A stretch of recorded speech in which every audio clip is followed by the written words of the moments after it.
One Eye, Two Eyes, Three Eyes by Wilhelm and Jakob Grimm. There was once a woman who had three daughters, of whom the eldest was named One Eye, because she had only one eye in the middle of her forehead. The second had two eyes, like other people, and she was called Two Eyes. The youngest had three eyes, two like her second sister, and one in the middle of her forehead like the eldest, and she bore the name of Three Eyes. Now, because little Two Eyes looked just like other people, her mother and sisters could not endure her. They said to her, "You are not better than common folks. With your two eyes, you don't belong to us." So they pushed her about and threw all their old clothes to her for her to wear, and gave her only the pieces that were left to eat, and did everything that they could to make her miserable. It so happened that little Two Eyes was sent into the fields to take care of the goats, and she was often very hungry, although her sisters had as much as they liked to eat. So one day she seated herself on a mound in the field and began to weep and cry so bitterly that two little rivulets flowed from her eyes. Once, in the midst of her sorrow, she looked up and saw a woman standing near her who said, "What are you weeping for, little Two Eyes?" "I cannot help weeping," she replied, "for because I have two eyes like other people, my mother and sisters cannot bear me. They push me about from one corner to another and make me wear their old clothes and give me nothing to eat but what is left, so that I am always hungry. Today they gave me so little that I am nearly starved." "Dry up your tears, little Two Eyes," said the woman. "I will tell you something to do which will prevent you from ever being hungry again. You have only to say to your own goat, 'Little goat, if you're able, pray deck out my table,' and immediately there will be a pretty little table before you full of all sorts of good things for you to eat, as much as you like. And when you have had enough and you do not want the table any more, you need only say, 'Little goat, when you are able, remove my nice table,' and it will vanish from your eyes." Then the wise woman went away. "Now," thought little Two Eyes, "I will try if what she says is true, for I am hungry." So she said, "Little goat, if you're able, come and deck my pretty table." The words were scarcely spoken when a beautiful little table stood really before her. It had a white cloth and plates and knives and forks and silver spoons, and such a delicious dinner, smoking hot as if it had just come from the kitchen. Then little Two Eyes sat down and said the shortest grace she knew, "Pray God be our guest for all time, amen," before she allowed herself to taste anything. But oh, how she did enjoy her dinner! And when she had finished, she said, as the wise woman had taught her, "Little goat, when you're able, remove my nice table." In a moment the table and everything upon it had disappeared. "That is a pleasant way to keep house," said little Two Eyes, and felt quite contented and happy. In the evening, when she went home with the goat, she found an earthenware dish with some scraps, which her sisters had left for her. But she did not touch them. The next morning she went away with the goat, leaving them behind where they had been placed for her. The first and second times that she did so, the sisters did not notice it. But when they found it happened every day, they said to one another, "There is something strange about little Two Eyes. She leaves her supper every day, and all that has been put for her has been wasted. She must get food somewhere else." So they determined to find out the truth, and they arranged that when Two Eyes took her goat to the field, One Eye should go with her to take particular notice of what she did, and discover if anything was brought for her to eat and drink. So when Two Eyes started with her goat, One Eye said to her, "I am going with you today to see if the goat gets her food properly while you are watching the rest."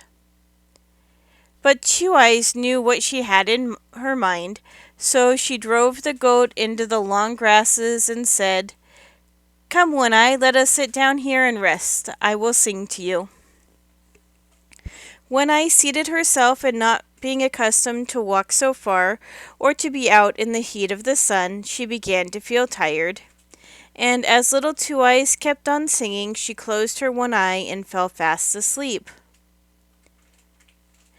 When Two Eyes saw that, she knew that One Eye could not betray her, so she said, "Little goat, if you are able, come and deck my pretty table." She seated herself when it appeared, and ate and drank very quickly, and when she had finished she said, "Little goat, when you are able, come and clear away my table."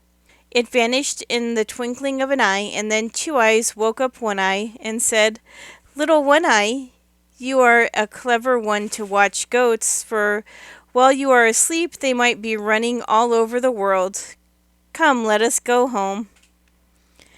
So they went to the house, and little Two Eyes again left the scraps on her dish untouched, and One Eye could not tell her mother whether little Two Eyes had eaten anything in the field, for she said to excuse herself, "I was asleep."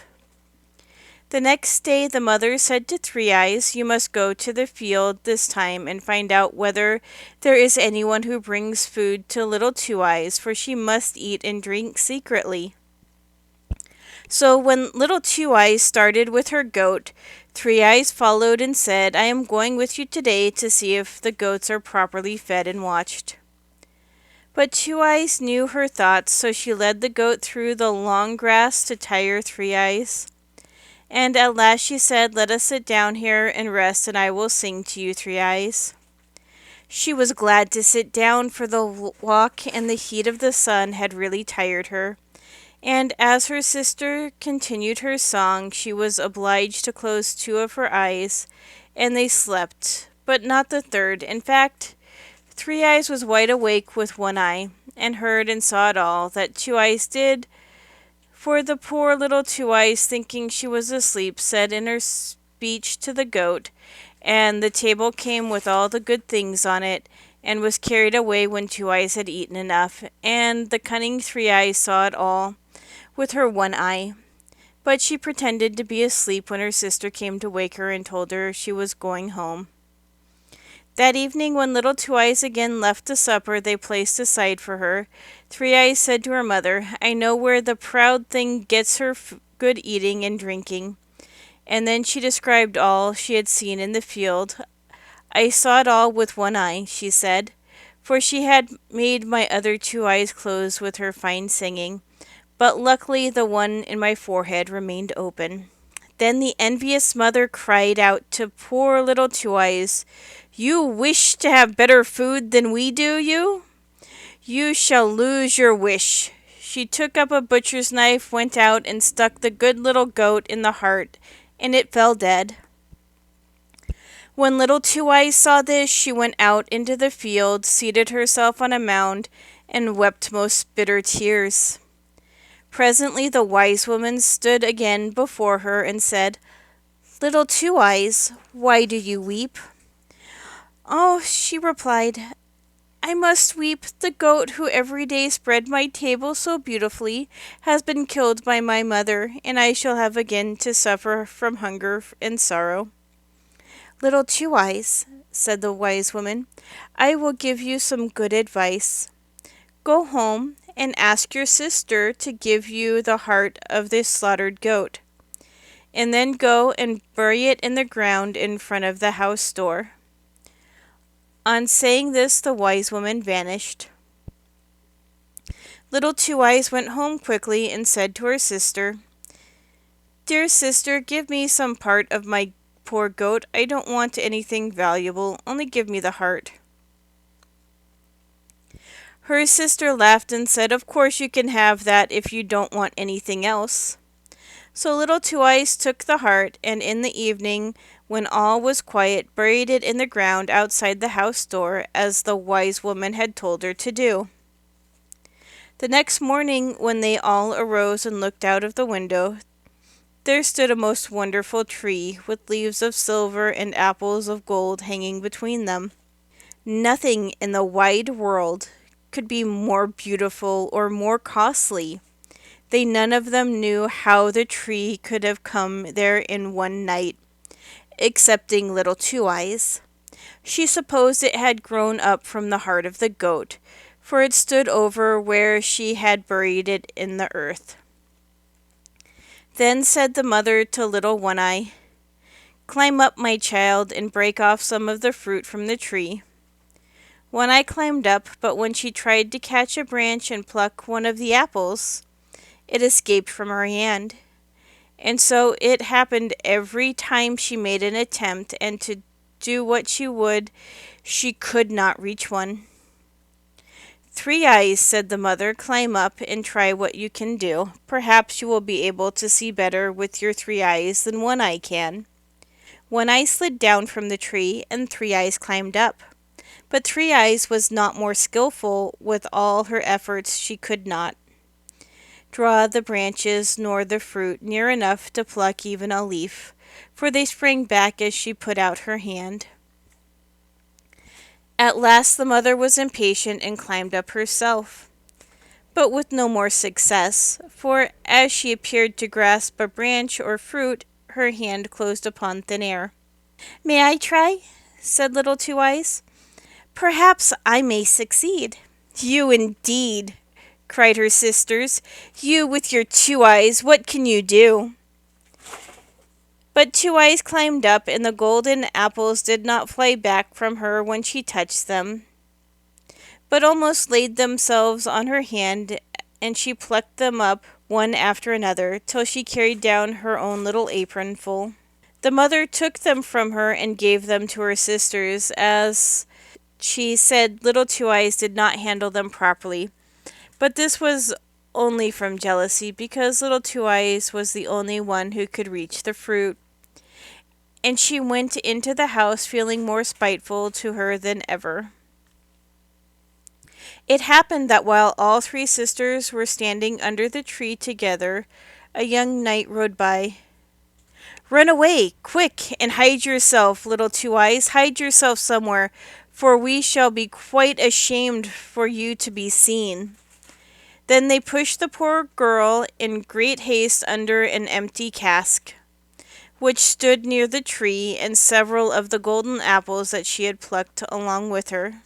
As the knight came nearer, they saw he was a handsome man, and presently he halted and looked with wonder and pleasure at the beautiful tree with its silver leaves and golden fruit. At last he spoke to the sisters and asked, "To whom does this beautiful tree belong? If a man possessed only one branch, he might obtain all he wished for in the world." "This tree belongs to us," said the two sisters, "and we will break off a branch for you if you like." They gave themselves a great deal of trouble in trying to do as they offered, but all to no purpose, for the branches and the fruit evaded their efforts and sprung back at every touch. "This is wonderful," exclaimed the knight, "that the tree should belong to you, and yet you are not able to gather even a branch." They persisted, however, in declaring that the tree was their own property.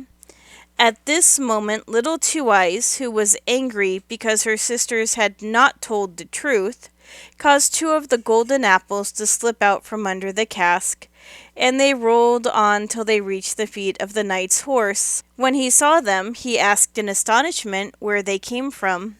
The two ugly maidens replied that they had another sister, but they dared not let him see her, for she had only two eyes like common people, and was named Little Two Eyes.